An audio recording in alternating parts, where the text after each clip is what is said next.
मारा नहीं खींचा फोटो नहीं खींचा मारा फोटो शैल नहीं आता पूछो दादी घर का जड़ी बूटियों वाला काढ़ा कैसे बनाते हैं? खर क्या खाई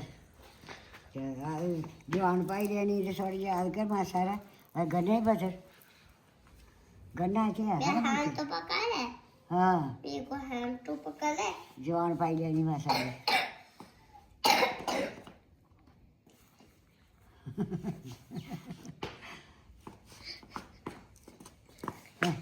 फोटो खिचा रही बड़ा गले का सुनाई पहले नहीं एक तो जिन्हें बनाना हो गलासी एक बनाना है दाऊ पाई नहीं गलासी बनाई दी ना एक बारी अभी कोसा किता है दाऊ चिमचा चिमचा दे दिया